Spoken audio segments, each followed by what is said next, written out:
Because the agenda of the BRICS, which clearly, as Prime Minister Narendra Modi essentially outlined, is building resilience for innovation, partnership, and sustainability.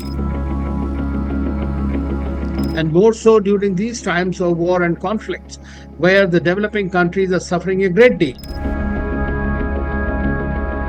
No doubt, their own national interests are supreme, but at the same time, the collaboration with one another is also equally important. And I'm quite sure that we'll be able to do something about it. Once this thing is over, they'll need each other.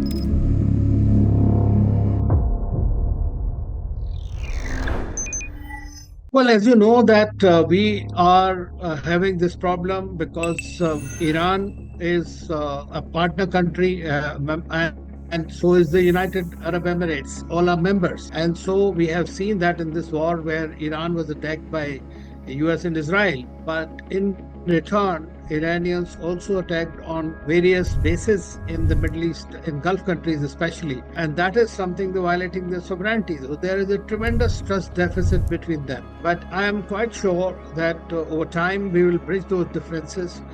They are neighbors. There have been problems where they need to sort out among themselves. At the same time, if you remember that during the G20 summit that India had in 2023, we had a very similar kind of an issue between Europe and Russia.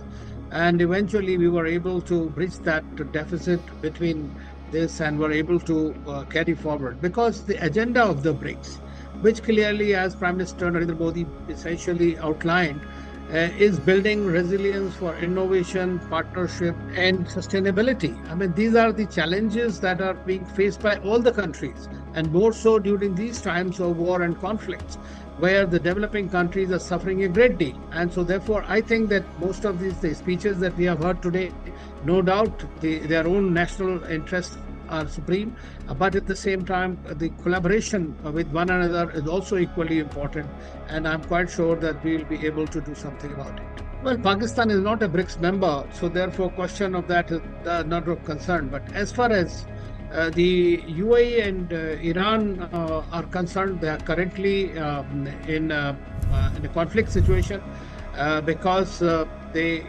accuse the Iranians for attacking the UAE, continuing to attack.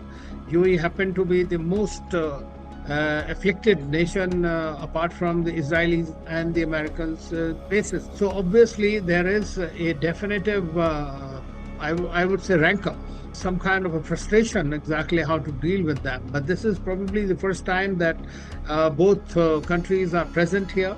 In India, Iranian foreign minister is here, and the minister of state from UAE is also here in the same room and at the same place.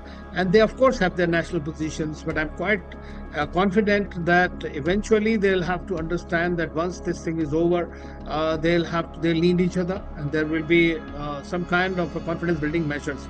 And that's very important to do so.